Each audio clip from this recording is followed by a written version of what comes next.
Hello à tous et bienvenue sur cette nouvelle vidéo où on va aborder les chiffres de l'application TikTok au Cameroun pour l'année 2022, des chiffres issus d'une enquête que nous avons menée entre juin et juillet 2022.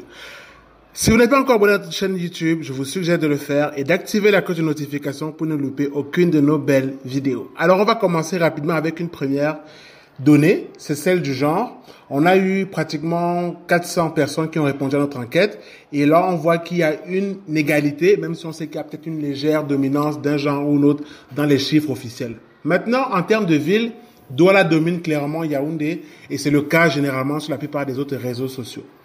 Alors, dans les usages quotidiens que font nos participants à l'étude que nous avons menée sur l'application TikTok, la plupart, ou du moins 23% déclarent partager leur quotidien sur l'application.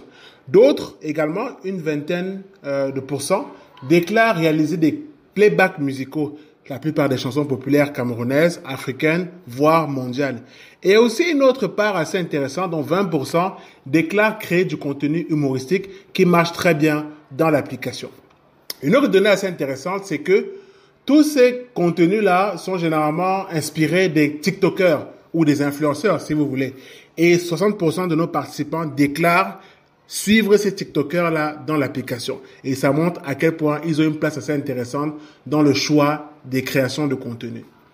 Dans l'addiction de la plateforme, il faut dire que c'est assez inquiétant parce que 83% déclarent vraiment être accro à TikTok, notamment l'autoplay ou le scroll infini au sein de l'application peut favoriser généralement cette addiction avec des troubles de sommeil, par exemple.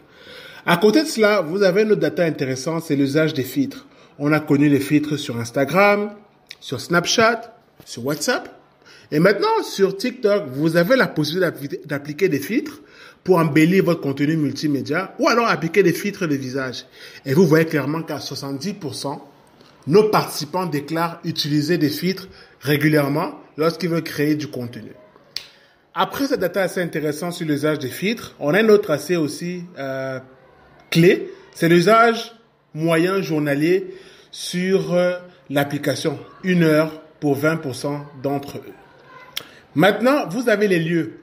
Et quand on sait que beaucoup utilisent des ring lights pour créer du contenu, il n'est pas surprenant de voir que 30% des TikTok se font depuis les domiciles des participants interrogés. Et pour finir, nous avons une autre donnée aussi très importante, c'est l'exportation des TikTok.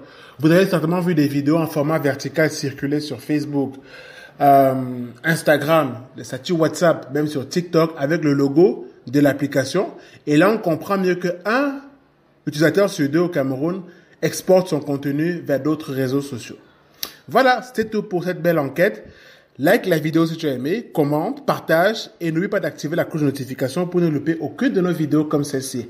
Et si tu veux te former en community management pour mieux gérer tes comptes sur les réseaux sociaux, va sur mon site internet et remplis le formulaire pour débuter la formation. À très bientôt.